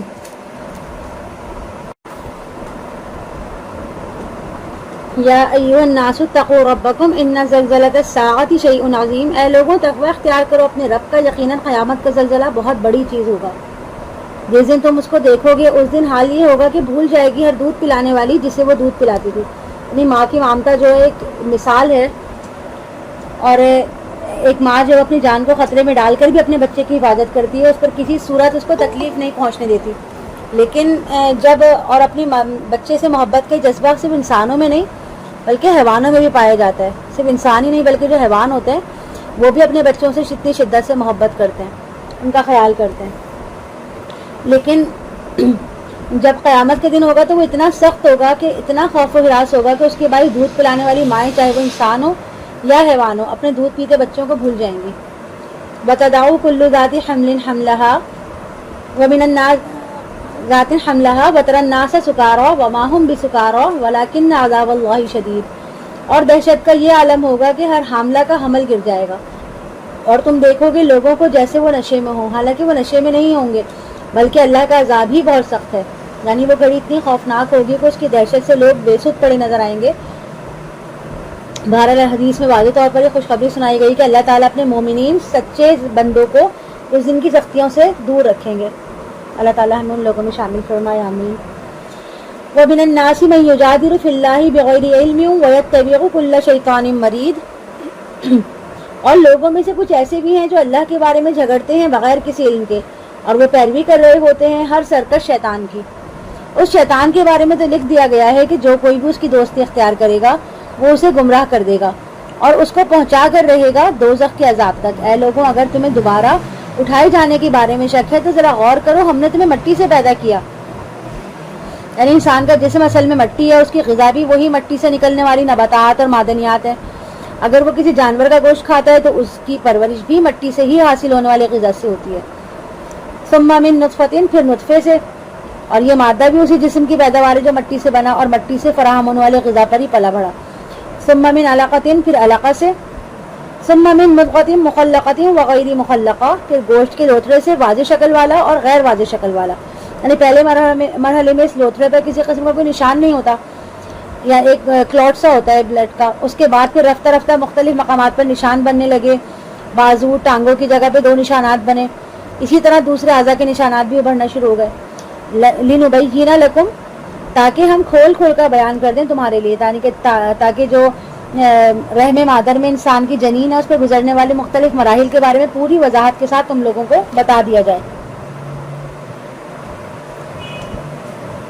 وَنُفِرُّ فِي الْأَرْحَامِ مَا نَشَاءُ إِلَىٰ أَجَلٍ مُّسَمًّى، اور ہم ٹھہرائے رکھتے ہیں رحموں کے اندر جو ہم چاہتے ہیں ایک معین وقت تک، یعنی کہ رحم کے اندر جو ہے ویسا حمل ویسا ہوتا ہے جیسے اللہ چاہتا ہے، اور یہ فیصلہ اللہ کرتا ہے کہ بچہ جو ہے وہ میل ہوگا یا فیمیل ہوگا، ذہین ہوگا یا کنذہن ہوگا، خوبصورت ہوگا یا بدصورت ہوگا، تندرست ہوگا یا بیمار یا معذور ہوگا۔ اس معاملے میں کسی کی کوئی خواہش جو ہوتی ہے نا اس کا کوئی عمل دخل نہیں ہوتا، نہ ہی اس کے سیکس کا اور نہ ہی اس کی باڈی کا، نہ ہی اس کے دماغ کا، کسی بھی چیز کا عمل دخل انسان کا نہیں ہوتا، سب کچھ اللہ کی طرف سے ہوتا ہے۔ ثم نخرجکم طفلا ثم لتبلغوا اشدکم، پھر ہم نکالتے ہیں تمہیں چھوٹے سے بچے کی صورت میں، پھر تم پہنچ جاتے ہو اپنی جوانی کو، اور تم میں وہ بھی ہیں جو پہلے ہی فوت ہو جاتے ہیں اور وہ بھی ہیں جو نکمی عمر تک لوٹائے جاتے ہیں کہ اسے کچھ بھی علم نہیں کہ وہ سب کچھ جاننے کے بعد، یعنی کہ ارذل العمر جو یہاں لکھا ہے، ارذل العمر کا مطلب ہوتا ہے کہ بڑھاپے کی ایسی عمر جس میں ڈائمنشیا کا شکار انسان ہو جاتا ہے اور اس کی ساری ذہنی صلاحیتیں جلاب دی جاتی ہیں، اس کی یادداشت ختم ہو جاتی ہے، اور ایسا انسان جو اپنے آپ کو سقراط بقراط سمجھتا ہے، بڑا دانشور سمجھتا ہے، بالکل چھوٹے بچوں ایسی باتیں کرنے لگتا ہے، ناسمجھی کی باتیں کرنے لگتا ہے۔ اور اس کیفیت سے حضرت محمد صلی اللہ علیہ وسلم نے اللہ سے پناہ مانگی ہے، دعائیں کی ہیں، تو ہمیں بھی دعا کرنی چاہیے کہ اللہ اس بڑھاپے کی ایسی کیفیت جو ارذل العمر کی کیفیت ہے اس سے ہمیں پہنچنے سے، اس تک پہنچنے سے پہلے ہمیں اللہ تعالیٰ اپنے پاس بلا لے۔ وَتَرَى الْأَرْضَ حَامِدَةً فَإِذَا أَنزَلْنَا عَلَيْهَا الْمَاءَ اهْتَزَّتْ وَرَبَتْ وَأَنبَتَتْ مِن كُلِّ زَوْجٍ بَهِيجٍ، اور تم دیکھتے ہو زمین کو خشک اور ویران، پھر جب ہم اس پہ پانی برساتے ہیں تو وہ لہلہاتی ہے اور ابھرتی ہے، اور قسم قسم کی تر و تازہ چیزیں ہم اس میں اگاتے ہیں۔ یہ اس لیے کہ اللہ ہی کا حق ہے، وہ یہ کہ وہی مردوں کو زندہ کرتا ہے اور وہی ہر چیز پر قادر ہے۔ بارش کے بعد مردہ زمین اگر ایک زندہ ہو جاتی ہے تو یہ منظر تم اپنے آنکھوں سے دیکھتے ہو، کبھی بارش نہیں ہوتی تو زمین کو دیکھا ہے نا کیسے سوکھی ہو جاتی ہے، خشک ہو جاتی ہے، یا جن علاقوں میں بارش نہیں ہوتی وہاں کی زمین کیسی ہوتی ہے، اور جب بارش ہو جاتی ہے تو پھر وہ زمین جو ہے وہ دوبارہ سے زندہ ہو جاتی ہے، لہلہانے لگتے ہیں وہاں کی فصلیں۔ اسی طرح اللہ تعالیٰ ایک دن تم لوگوں کو قبروں میں سے زندہ کر کے کھڑا کر دے گا، اور یہ قیامت آ کر رہے گی، اس میں کوئی شک نہیں کہ اللہ اٹھائے گا ان کو جو قبروں میں ہیں۔ اور لوگوں میں سے کوئی ایسا بھی ہے جو اللہ کے بارے میں جھگڑتا ہے، حالانکہ نہ اس کے پاس علم ہے، نہ کوئی ہدایت ہے، نہ ہی کوئی روشن کتاب ہے، تکبر سے وہ اپنی کروٹ موڑ کر چل دیتا ہے تاکہ لوگوں کو اللہ کے راستے سے گمراہ کر دے۔ اس کے لیے دنیا میں رسوائی ہے، قیامت کے دن ہم اسے جلانے والے عذاب کا مزہ چکھائیں گے، اور اسے کہا جائے گا کہ یہ سب کچھ تیرے اپنے ہاتھوں کی کرتوتوں کی وجہ سے ہے، اور یہ کہ اللہ اپنے بندوں پر ظلم کرنے والا نہیں ہے۔ اور لوگوں میں سے وہ کوئی بھی ہے جو اللہ کی عبادت کرتا ہے کنارے پر رہ کے، یعنی کہ ایسی حالت میں رہتے ہیں کہ جو حق کا ساتھ دینا تو چاہتے ہیں لیکن اس کے لیے اپنی جان جوکھم میں ڈالنے کو تیار نہیں ہے، گہرے پانی میں جانے کا خطرہ مول لینے کے بجائے کنارے پر رہنے کو ترجیح دیتے ہیں کہ ایسا نہ ہو کہ کوئی سفر کی تکلیف پہنچ جائے، کوئی نقصان اٹھانا پڑے۔ فَإِنْ أَصَابَهُ خَيْرٌ اطْمَأَنَّ بِهِ وَإِنْ أَصَابَتْهُ فِتْنَةٌ انقلب عَلَى وَجْهِهِ، اور اگر اسے کوئی فائدہ پہنچے تو اس پر مطمئن رہتے ہیں، اور اگر اسے کوئی آزمائش آ جائے تو اپنے منہ کے بل الٹا پھر جاتا ہے۔ یعنی کہ ایسے لوگ موافق حالت میں، اچھے حالات میں جو سوٹیبل ہوتے ہیں ان کے لیے اس میں تو اہل ایمان کے ساتھ رہتے ہیں، لیکن کہیں اللہ کی راہ میں نکلنے کا مرحلہ آ جائے، کوئی قربانی دینا پڑے تو وہ چپکے سے واپسی کی راہ لے لیتے ہیں، وہ خسارے میں رہا دنیا میں بھی اور آخرت میں، یعنی کہ ایسے لوگوں کے لیے دنیا کا بھی خسارہ ہے اور آخرت کا بھی۔ ذالک هو الخسران المبین، یہی تو کھلا خسارہ ہے۔ وہ پکارتا ہے اللہ کے سوا ان کو جو نہ اسے کوئی فائدہ پہنچاتے ہیں نہ ہی کوئی نقصان پہنچا سکتے ہیں، یہی ہے بہت دور کی گمراہی۔ وہ پکارتا ہے اس کو جس کا نفع اور جس کا نقصان اس کے نفع سے قریب تر ہے، یعنی اگر کوئی اللہ کے سوا کسی اور کو معبود کا درجہ دے کے پکارے گا تو اس کو فائدہ تو کوئی ملنے والا ہے ہی نہیں، البتہ نقصان اسے ضرور ملے گا۔ لبئس المولا و لبئس العشیر، بہت ہی برا ہے وہ مددگار اور بہت ہی برا ہے وہ رفیق۔ یقیناً اللہ داخل کرے گا ان لوگوں کو جو ایمان لائے، جنہوں نے نیک عمل کیے، ان باغوں میں جن کے دامن میں ندیاں بہتی ہوں گی۔ یقیناً اللہ کرتا ہے جو وہ چاہتا ہے۔ جس شخص کو یہ گمان ہو کہ اللہ ہرگز اس کی مدد نہیں کرے گا دنیا اور آخرت میں، تو اسے چاہیے کہ وہ ایک رسی آسمان کی طرف تانے، پھر اسے کاٹ دے، پھر دیکھے کہ کیا ان کی تدبیر اس چیز کو دور کر دیتی ہے جو اس سے غصے میں لاتی ہیں۔ یعنی کہ ایک ایسا شخص جو ہر وقت دین کی خدمت میں مصروف ہے اور رستے میں اس کے آنے والی مشکلات کا سامنا کرتے ہوئے اللہ سے مسلسل امید رکھتا ہے کہ آج نہیں تو کل، کل نہیں تو پرسوں اس کو اللہ کی مدد ضرور ملے گی، لیکن اگر کسی مرحلے پہ وہ اللہ کی مدد سے مایوس ہو جاتا ہے تو اس کی کیفیت اس کے لیے ناکامی کا باعث بن جائے گی۔ چنانچہ اللہ کے راستے میں جدوجہد کرنے والوں کو امید کا دامن کبھی بھی ہاتھ سے نہیں چھوڑنا چاہیے اور اللہ کی مدد سے کبھی بھی مایوس نہیں ہونا چاہیے۔ وَكَذَلِكَ أَنزَلْنَاهُ آيَاتٍ بَيِّنَاتٍ وَأَنَّ اللَّهَ يَهْدِي مَن يُرِيدُ، اور اس طرح ہم نے نازل کیا ہے اس قرآن کو روشن نشانیوں کی شکل میں، اور یہ کہ اللہ ہدایت دیتا ہے جس کو چاہتا ہے۔ یقیناً وہ لوگ جو ایمان لائے ہیں اور جو یہودی مجوسی اور عیسائی ہیں اور جن لوگوں نے شرک کی روش اختیار کی ہے، یقیناً اللہ فیصلہ کرے گا ان کے درمیان قیامت کے دن۔ یقیناً اللہ ہر چیز پر گواہ ہے۔ کیا تم نے دیکھا نہیں اللہ کے سامنے جو سر سجود ہیں، جو آسمانوں میں ہیں اور جو زمین میں ہے، اور سورج، چاند، ستارے، پہاڑ، درخت، چوپائے اور لوگوں میں سے بھی بہت سارے، اور بہت سے انسان ایسے ہیں جو عذاب کے مستحق ہو جاتے ہیں، اور جس کو اللہ ہی رسوا کر دے پھر اسے عزت دینے والا کوئی نہیں ہے۔ یقیناً اللہ کرتا ہے جو چاہتا ہے۔ ھذان خصمان اختصموا فی ربہم فالذین کفروا قطعت لهم ثیاب من نار یصب من فوق رؤوسہم الحمیم۔ یہ دو گروہ ہیں جو اپنے رب کے بارے میں جھگڑ رہے ہیں۔ تو جو لوگ انکار کر رہے ہیں ان کے لیے آگ کے کپڑے قطع کر دیے جائیں گے، ان کے سروں پر کھولتا ہوا پانی ہوگا۔ یہ جو صورت ہے تو کیونکہ یہ مکی دور کے آخر میں نازل ہوئی تھی، اس لیے ان دو گروہوں سے مراد جو ہے مکہ کے دو گروہ ہیں، یعنی ایک مومنین کا گروہ جو حضرت محمد صلی اللہ علیہ وسلم پر ایمان لا چکا تھا، دوسرا وہ جو اب تک مخالفت میں پڑا ہوا تھا۔ تو کپڑے قطع کرنے کا جو ذکر یہاں پر آیا تو اس کا مطلب ہے کہ لباس تیار کرنے کے عمل جو ہوتا ہے اس کو بتایا جا رہا ہے کہ جس طرح درزی جو ہے وہ پہلے مطلوبہ ناپ لیتا ہے، پھر کپڑے کو کاٹتا ہے، پھر لباس تیار کرتا ہے، اسی طرح اللہ تعالیٰ جو ہے وہ منکرین حق کے لیے جہنم کی آگ سے لباس تیار کرے گا۔ یسحر بہ ما فی بطونہم والجلود، ان کے سروں پہ جو کھولتا ہوا پانی بہایا جائے گا اس سے جو کچھ ان کے پیٹوں کے اندر ہے سب گل جائے گا، اور ان کی کھالیں بھی گل جائیں گی، اور ان کی سرکوبی کے لیے لوہے کے ہتھوڑے ہوں گے، یعنی کہ لوہے کے ہتھوڑوں سے ان کے سر کو ٹھوکا جائے گا، پھوڑا جائے گا۔ جب بھی وہ چاہیں گے کہ وہ اس میں سے نکل جائے غم کے مارے تو انہیں اس میں سے واپس لوٹا دیا جائے گا، اور ان سے کہا جائے گا کہ چکھو اب اس جلانے والے عذاب کا مزہ۔ ان اللہ یدخل الذین آمنوا وعملوا الصالحات جنات تجری من تحتها الانہار، یقیناً اللہ داخل کرے گا ان لوگوں کو جو ایمان لائے اور جنہوں نے نیک اعمال کیے ایسے باغات میں جن کے نیچے نہریں بہتی ہوں گی، پہنائے جائیں گے اس جنت میں انہیں سونے کے کنگن اور موتی، اور اس میں ان کا لباس ریشم کا ہوگا۔ یعنی کہ دنیا میں تو ان مردوں کو ریشم پہننا حرام ہے، منع کیا جاتا ہے ریشمی کپڑے پہننے سے، مگر جنتیوں کا لباس جو ہے وہ خاص طور پہ ریشم سے تیار کیا جائے گا، اور اوپر والا لباس جو ہے وہ باریک ریشم کا ہوگا، جبکہ نیچے جو ہے وہ گاڑھے ریشم کا لباس ہوگا۔ وَهُدُوا إِلَى الطَّيِّبِ مِنَ الْقَوْلِ، اور ان کی رہنمائی کر دی جائے گی بہترین بات کی طرف۔ بہترین بات سے مراد لا الہ الا اللہ محمد رسول اللہ، یعنی پہلا کلمہ بھی ہو سکتا ہے کلمہ طیبہ، یا پھر کلمہ تمجید جو ہے سبحان اللہ والحمد للہ ولا الہ الا اللہ واللہ اکبر ولا حول ولا قوۃ الا باللہ، یہ بھی ہو سکتا ہے۔ وَهُدُوا إِلَى صِرَاطِ الحمید، اور ان کی رہنمائی کر دی گئی ہے الحمید یعنی اللہ کی راہ کی طرف، یعنی کہ اللہ تعالیٰ جو تمام تعریفوں کے لائق ہے وہ اس کے ہی راستے پہ چلتے ہوئے اللہ کی رحمت کے ساتھ اندر یعنی کہ جنت کے اندر پہنچ جائیں گے۔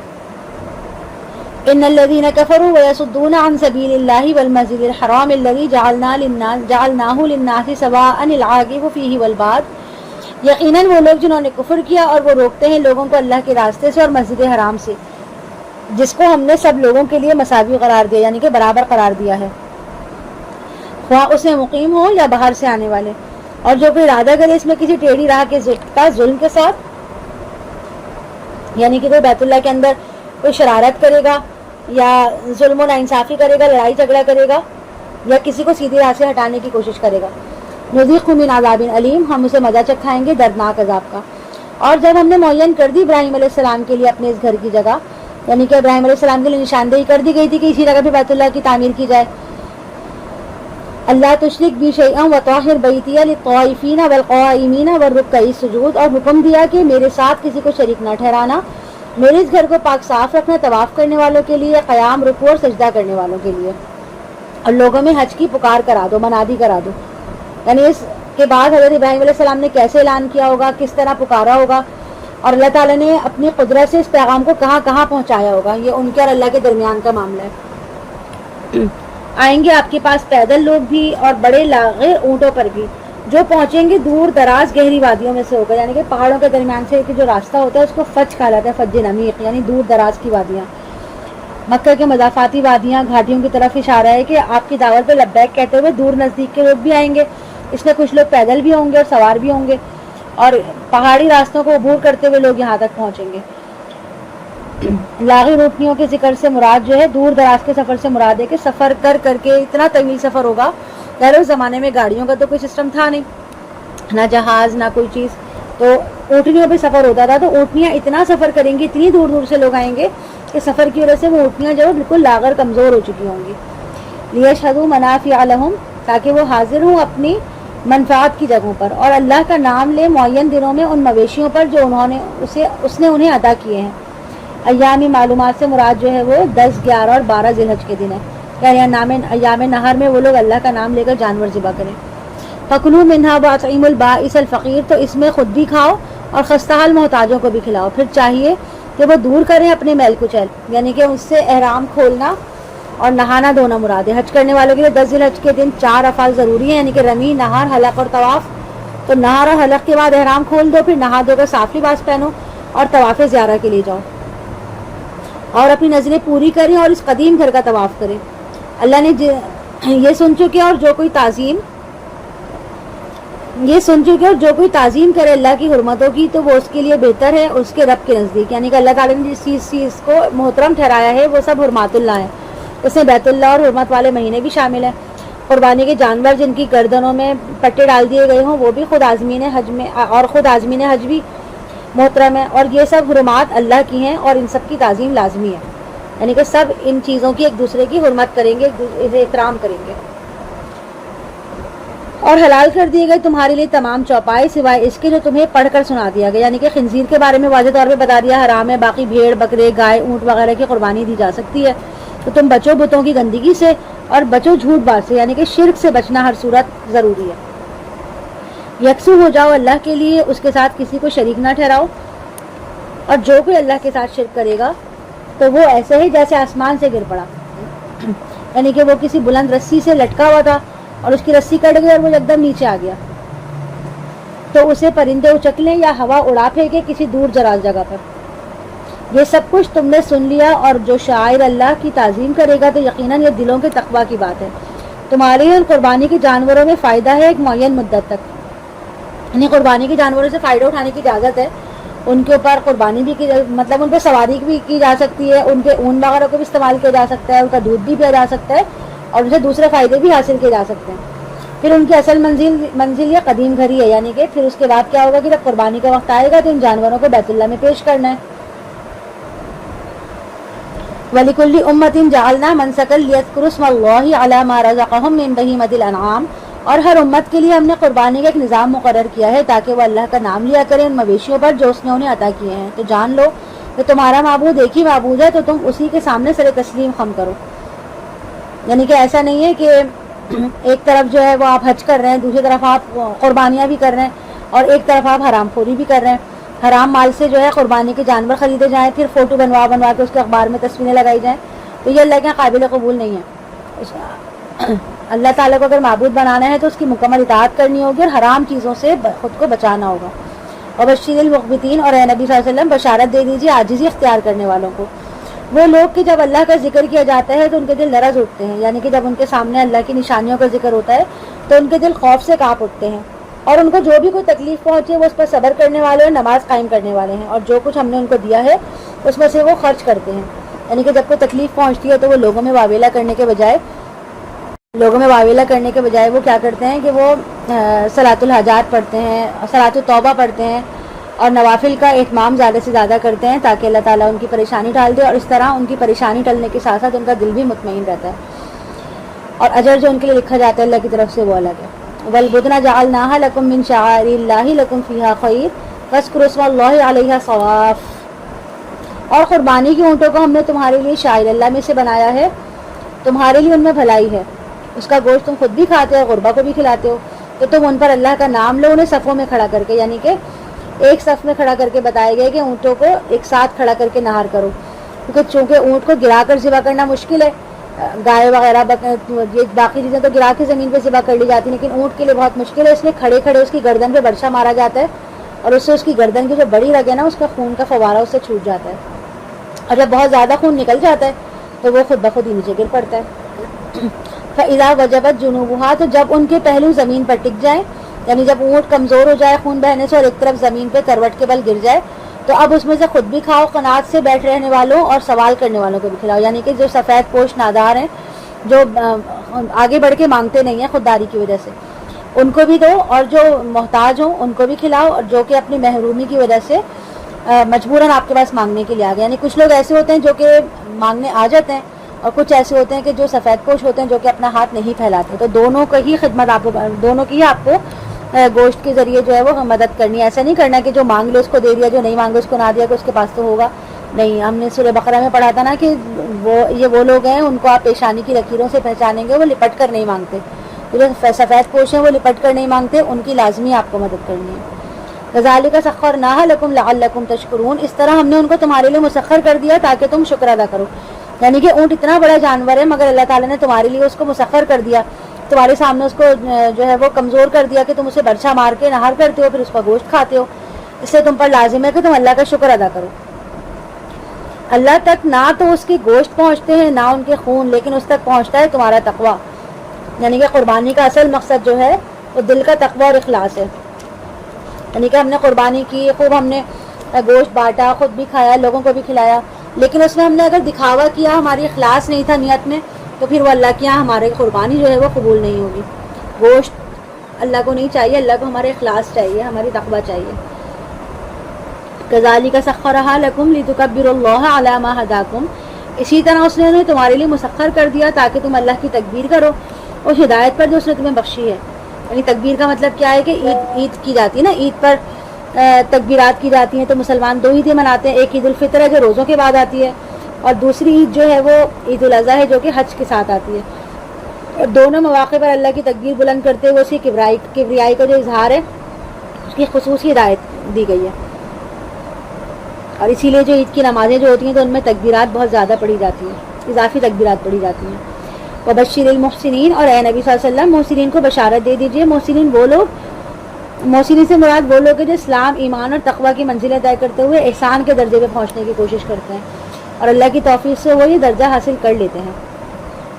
ان اللہ یدافع عن الذین آمنوا ان اللہ لا یحب کل خوان کفور، یقینا اللہ مدافعت کرے گا اہل ایمان کی طرف سے، اللہ بالکل پسند نہیں کرتا ہر بڑے خیانت کرنے والے ناشکرے کو۔ اب اجازت دی جا رہی ہے قتال کی ان لوگوں کو جن پر جنگ مسلط کر دی گئی ہے، اس لیے کہ ان پر ظلم کیا گیا تھا، اور یقینا اللہ ان کی نصرت پر قادر ہے۔ جو لوگ ناحق اپنے گھروں سے نکال دیے گئے ہیں صرف اس جرم پر کہ انہوں نے کہا کہ ہمارا رب اللہ ہے، اور اگر اللہ بعض لوگوں کو بعض دوسرے لوگوں کے ذریعے دور نہ کرتا رہتا تو ڈھا دیے جاتے سارے خانقاہیں، گرجے، کلیسے اور مسجدیں جس میں کثرت سے اللہ کا نام لیا جاتا ہے، اور اللہ لازماً اس کی مدد کرے گا جو اس کی مدد کرے گا۔ یقیناً اللہ طاقتور ہے اور زبردست ہے۔ وہ لوگ اگر انہیں ہم زمین میں تمکن عطا کر دیں تو وہ نماز قائم کریں گے اور زکوٰۃ ادا کریں گے، اور وہ نیکی کا حکم دیں گے اور برائی سے روکیں گے، اور تمام امور کا انجام تو اللہ ہی کے قبضہ قدرت میں ہے۔ وَإِن يُكَذِّبُوكَ فَقَدْ كَذَّبَتْ قَبْلَهُمْ قَوْمُ نُوحٍ وَعَادٍ وَثَمُودَ، اور اے نبی صلی اللہ علیہ وسلم اگر یہ لوگ آپ کو جھٹلا رہے ہیں تو اس سے پہلے قوم نوح، قوم عاد اور قوم سمود کے لوگ بھی رسولوں کو جھٹلا چکے ہیں، اور ابراہیم کی قوم اور لوط کی قوم بھی رسولوں کی تکذیب کر چکی ہے، اور مدین کے لوگ بھی اپنے پیغمبر کو جھٹلا چکے ہیں، اور موسیٰ کی بھی تکذیب ہو چکی ہے۔ تو میں نے ان کافروں کو کچھ ڈھیل دی، پھر میں نے ان کو پکڑ لیا، تو کیسی رہی میری پکڑ، اور کتنی بستیاں تھیں جنہیں ہم نے ہلاک کر دیا اور وہ ظالم تھی، تو وہ گر پڑی اپنی چھتوں پر، اور کتنے ہی ناکارہ کنویں بند پڑے ہیں، اور کتنی ہی مضبوط بنائے ہوئے محل بھی ویران پڑے ہیں، یعنی کہ کتنے بڑے بڑے محل اور گرجا وغیرہ بنائے گئے وہ سب کے سب کھنڈرات میں بدل گئے۔ قرطبہ کی ایک عالی شان مسجد تھی، وہاں اس کا بھی یہ حال ہے کہ نہ وہاں کوئی سجدہ کرنے والا ہے، نہ ہی وہاں کسی کو سجدہ کرنے کی اجازت ہے۔ افلم یسیروا فی الارض فتکون لہم قلوب یعقلون بہا، تو کیا یہ لوگ زمین میں گھومے پھرے نہیں ہیں کہ ہوتے ان کے دل جن سے یہ سمجھتے، یا ہوتے ان کے کان جن سے یہ سنتے؟ تو اصل میں آنکھیں اندھی نہیں ہوتی بلکہ دل اندھے ہو جاتے ہیں جو سینوں کے اندر ہیں۔ یہ کون سا اندھا پن ہے؟ یعنی کہ اس سے مراد اندھا پن وہ تھا جو ابو جہل، ابو لہب، ولید بن مغیرہ جیسے لوگوں کو لاحق تھا. ان کی آنکھیں اندھی نہیں تھیں لیکن ان کے دل جو ہے مکمل طور پہ بند ہو چکے تھے، اس لیے ان کو حق بات جو ہے وہ سنائی ہی نہیں دیتی تھی. وَيَسْتَعْجِلُونَكَ بِالْعَذَابِ وَلَن يُخْلِفَ اللَّهُ وَعْدَهُ، اور اے نبی صلی اللہ علیہ وسلم یہ لوگ عذاب کے بارے میں آپ سے جلدی مچا رہے ہیں اور اللہ اپنے وعدے کی ہرگز خلاف ورزی نہیں کرے گا. یقیناً ایک دن آپ کے رب کے نزدیک 1000 برس کی طرح ہے. اس حساب سے جو تم گنتی کرتے ہو، یعنی کہ دنیا میں جو عام انسانی حساب ہے اس کے مطابق 1000 سال کا عرصہ اللہ کے نزدیک ایک دن کے برابر ہے. اور کتنی ہی بستیاں ایسی تھی کہ میں نے انہیں ڈھیل دی تھی لیکن وہ گنہگار تھی، پھر میں نے ان کو پکڑ لیا اور سب نے میری ہی طرف لوٹ کر آنا ہے. اے نبی آپ اعلان کر دیجئے کہ میں تو تمہارے لیے بس ایک واضح طور پر خبر لانے والا ہوں. تو جو لوگ ایمان لائیں اور نیک عمل کریں ان کے لیے اللہ کی طرف سے مغفرت اور بہت عزت والی روزی ہے، اور جو لوگ ہماری آیات کو نیچا دکھانے کی کوشش کرتے ہیں وہی تو جہنم والے ہیں. اور ہم نے نہیں بھیجا آپ سے پہلے کوئی رسول اور نہ کوئی نبی مگر یہ کہ جب ان سے خود کوئی خیال باندھا تو شیطان نے اس کے خیال میں خلل اندازی کی، تو اللہ منسوخ کر دیتا ہے اسے جو کچھ شیطان نے ڈالا ہوتا ہے. پھر اللہ اپنے فیصلوں کو پختہ کر دیتا ہے اور اللہ سب کچھ جاننے والا ہے، کمال حکمت والا ہے، تاکہ وہ شیطان کی طرف سے کی گئی آمیزش کو فتنہ بنا دے ان لوگوں کے لیے جن کے دلوں میں مرض ہو اور جن کے دل سخت ہو چکے ہوں. اور یقیناً ظالم لوگ مخالفت اور دشمنی میں بہت دور جا چکے ہیں. اور اس لیے بھی کہ وہ لوگ جان جائیں جنہیں علم دیا گیا ہو کہ یقیناً یہ حق ہے آپ کے رب کی طرف سے، تو وہ اس پر ایمان لے آئیں اور ان کے دل اس کی آگے جھک جائیں. یقیناً اللہ علیہ ایمان کو سیدھے راستے کی طرف ہدایت دیتا ہے. یعنی کہ اگر کبھی مخلص ایمان والوں سے کوئی لغزش ہو جاتی ہے، کوئی غلطی ہو جاتی ہے تو اللہ تعالیٰ واپس ان کو جو ہے وہ اپنی طرف ان کا رخ پھیر کر ان کو اپنے صحیح سمت موڑ دیتا ہے. اور کافر تو اس بارے میں ہمیشہ شک و شبے میں ہی رہیں گے یہاں تک کہ یا تو ان پر قیامت آ دھمکے یا پھر ایک 22 دن کا عذاب ان پر مسلط ہو جائے. 22 دن سے مراد ایسا دن جو ہر خیر سے خالی ہو، یعنی وہ دن جس میں ہر قوم کسی قوم کی بربادی کا فیصلہ ہو جائے. الملک یومئذ للہ یحکم بینہم فالذین آمنوا وعملوا الصالحات فی جنات النعیم. اس دن بادشاہی صرف اللہ کی ہوگی، وہی ان کے درمیان فیصلہ کرے گا. تو جو لوگ ایمان لائے اور انہوں نے نیک اعمال کیے وہ نعمتوں والے باغات میں ہوں گے، اور جن لوگوں نے کفر کی روش اختیار کی اور ہماری آیات کو جھٹلایا ان کے لیے رسوا کن عذاب ہوگا. وہ لوگ جنہوں نے ہجرت کی اللہ کی راہ میں پھر وہ قتل ہو گئے یا فوت ہو گئے، دونوں صورتوں میں اللہ ان کو لازماً رزق حسنہ عطا فرمائے گا. یقیناً اللہ ہی بہترین رزق دینے والا ہے. وہ لازماً ان کو ایسی مقام میں داخل کرے گا جس سے وہ راضی ہو جائیں گے، اور اللہ یقیناً سب کچھ جاننے والا اور تحمل کرنے والا ہے. یہ تو ہے ہی اور وہ شخص بدلہ لے اس قدر جس قدر اس پر زیادتی کی گئی، پھر اس پر مزید زیادتی کی جائے تو اللہ لازماً اس کی مدد کرے گا. یقیناً اللہ معاف فرمانے والا اور بخشنے والا ہے. اور یہ اس لیے کہ اللہ رات کو دن میں داخل کرتا ہے اور دن کو رات میں داخل کرتا ہے، یعنی کہ اللہ تعالیٰ کا جو پورا نظام ہے دن رات کا وہ عدل و انصاف پر مبنی ہے. رات دن کو لگ پھر اس کے اندر جو ہے اعتدال کا توازن ہے. سوچے کہ اگر رات نہ ختم ہو اور دن ایک دم آ جائے، سورج ختم نہ ہو، چاند تارے آ جائیں، ایسا کبھی ہوا ہے؟ کبھی بھی نہیں ہوا نا. سورج جاتا ہے تو چاند تارے آتے ہیں، اور چاند تارے جو ہے فوراً غائب ہو جاتے ہیں جیسے ہی سورج کی کرنیں ظاہر ہوتی ہیں. تو سارا نظام اللہ تعالیٰ کا بنایا گیا ہے. وَأَنَّ اللَّهَ سَمِيعٌ بَصِيرٌ، اور یہ کہ اللہ سب کچھ سننے والا اور سب کچھ دیکھنے والا ہے. یہ اس لیے کہ اللہ ہی حق ہے، اور یہ کہ جس کو یہ لوگ پکارتے ہیں اس کے سوا وہ سب باطل ہیں، اور یہ کہ یقیناً اللہ ہی سب سے بلند اور سب سے بڑا ہے. کیا تم نے نہیں دیکھا اللہ آسمان سے پانی نازل کرتا ہے تو زمین سرسبز ہو جاتی ہے؟ یقیناً اللہ باریک بین اور بہت باخبر ہے، یعنی کہ خفیہ تدبیر کرنے والا ہے. اسی کا ہے جو کچھ آسمانوں میں اور جو کچھ زمین میں ہے. یقیناً اللہ بے نیاز ہے، اپنی ذات میں خود حمید ہے، یعنی کہ اللہ اتنا تعریف والا ہے کہ اس کو کسی کی تعریف کی ضرورت ہی نہیں ہے، وہ خود اپنی ذات میں محمود ہے. الم تر ان اللہ سخر لکم ما فی الارض والفلک تجری فی البحر بامرہ ویمسک السماء ان تقع علی الارض الا باذنہ ان اللہ بالناس لرؤوف رحیم. کیا تم نے دیکھا نہیں کہ اللہ نے زمین کی سب چیزوں کو تمہارے لیے مسخر کر دیا ہے، اور کشتی کو جو چلتی ہے سمندر میں اس کے حکم سے، اور وہ تھامے ہوئے ہے آسمان کو کہ وہ گر نہ جائے زمین پر اس کے حکم سے، مگر اس کے حکم سے. یقیناً اللہ انسانوں کے ساتھ بہت ہی شفیق ہے، بہت مہربان ہے. اور وہی ہے جس نے تمہیں زندہ کیا پھر وہ تمہیں موت دے گا پھر تمہیں زندہ کرے گا. یقیناً انسان بڑا ہی ناشکرا ہے. ہم نے ہر امت کے لیے قربانی اور عبادت کے طریقے مقرر کر دیے ہیں، جن کی وہ پیروی کرتے ہیں تو انہیں آپ سے اس معاملے میں جھگڑا نہیں کرنا چاہیے. اور آپ اپنے رب کی طرف بلاتے رہیے، یقیناً آپ ہدایت کے راستے پر سیدھے، آپ کی ہدایت کے سیدھے راستے پر ہیں۔ اور اگر یہ لوگ آپ سے جھگڑیں تو آپ کہیے کہ اللہ بہتر جانتا ہے جو تم کر رہے ہو، اللہ فیصلہ کر دے گا تمہارے درمیان قیامت کے دن ان تمام چیزوں کے بارے میں جس میں تم اختلاف کرتے رہتے ہو۔ کیا تمہیں معلوم نہیں کہ اللہ جانتا ہے جو کچھ آسمان میں ہے اور جو کچھ زمین میں ہے؟ یقیناً یہ سب کچھ ایک کتاب میں لکھا ہوا ہے، یقیناً یہ اللہ پر بہت آسان ہے۔ یعنی کہ تمہیں مشکل لگ رہا ہوگا کہ اللہ ایک ایک چیز کا علم کیسے رکھ سکتا ہے، کیسے اللہ حساب لگائے گا، کیسے ایک ایک سامنے اس کا حساب لائے گا، لیکن اللہ کے لیے اس میں سے کچھ بھی معاملہ مشکل نہیں ہے۔ وَيَعْبُدُونَ مِن دُونِ اللَّهِ مَا لَمْ يُنَزِّلْ بِهِ سُلْطَانًا، اور وہ پرستش کرتے ہیں اللہ کی سوا ایسی چیزوں کی جن کے بارے میں اس نے کوئی دلیل نہیں اتاری اور انہیں اس کا کچھ علم بھی نہیں، اور ایسے ظالم لوگوں کا کوئی مددگار نہیں ہوگا۔ اور جب ان کو پڑھ کر سنائی جاتی ہے ہماری روشن آیات تو تم دیکھتے ہو ان کافروں کے چہرے پر ناگواری کے آثار، قریب ہوتے ہیں کہ ٹوٹ پڑے ان پر جو ان کو ہماری آیات پڑھ کر سناتے ہیں۔ آپ کہیے کیا میں تمہیں اس چیز سے بدتر چیز کی خبر دوں، یعنی جس قدر ناگواری تمہیں اس وقت ہو رہی ہے، جس قدر سختی تم پر بیت رہی ہے جب تمہیں اللہ کی آیت پڑھ کر سنائی جاتی ہیں، تو میں تمہیں بتاؤں کہ اس سے بڑھ کر ناگوار اور سخت ترین چیز تمہارے لیے کیا ہوگی؟ وہ ہے اللہ کی آگ، اس آگ کا وعدہ جس کا وعدہ کیا ہے اللہ نے کافروں سے، اور وہ بہت ہی برا ٹھکانہ ہے۔ یا ایھا الناس ضرب مثل فاستمعوا لہ، اے لوگوں ایک مثال بیان کی جاتی ہے پس اسے ذرا توجہ سے سنو۔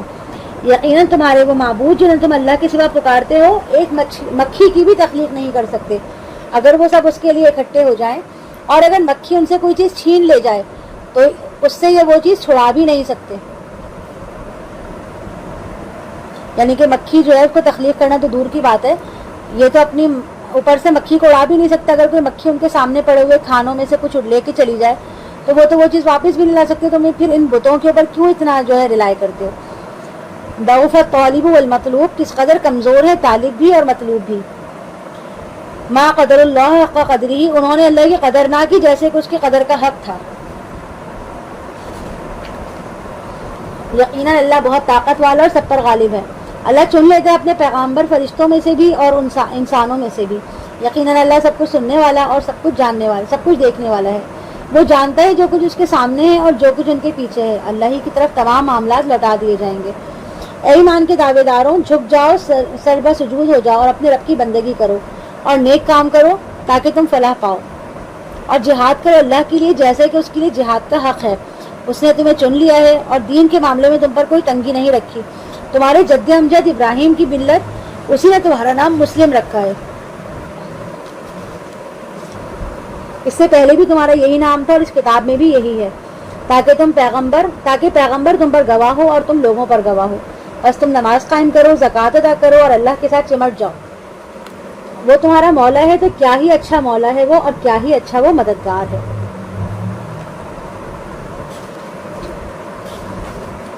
یہاں الحمدللہ سورہ حج کمپلیٹ ہو گئی۔ سبحانک اللہم و بحمدک، اشہد ان لا الہ الا انت، استغفرک و اتوب الیک۔ رب ارحمہما کما ربیانی صغیرا، ربنا ظلمنا انفسنا وان لم تغفر لنا وترحمنا لنکونن من الخاسرین، ربنا لا تزغ قلوبنا بعد اذ ہدیتنا وہب لنا من لدنک رحمہ انک انت الوہاب۔ اللہم انی اسألک الہدی والتقی والعفاف والغنی، اے اللہ بے شک میں تجھ سے ہدایت، پرہیزگاری، پاکیزگی اور لوگوں سے بے پرواہی مانگتی ہوں۔ اللہم ثبت لا الہ الا اللہ عند الموت، اے اللہ ہماری موت ہمارے ایمان لا الہ الا اللہ پر ہو، اور ہمیں موت کے وقت کلمہ لا الہ الا اللہ پر ثابت قدم رکھیے۔ یا مقلب القلوب ثبت قلبی علی دینک، اے دلوں کو پھیرنے والے ہمارے دلوں کو دین پر ثابت قدمی عطا فرما، اور اے دلوں کو پھیرنے والے میرے دل کو اپنی اطاعت پر پھیر دے۔ اللہم الہمنی رشدی واعذنی من شر نفسی، اللہ ہمارے دل میں ہدایت ڈال دے اور ہمیں ہمارے نفس کی برائی سے بچا لے۔ ربنا تقبل منا انک انت السمیع العلیم وتب علینا وتب علینا وتب علینا انک انت التواب الرحیم، آمین رب العالمین۔ السلام علیکم ورحمۃ اللہ وبرکاتہ۔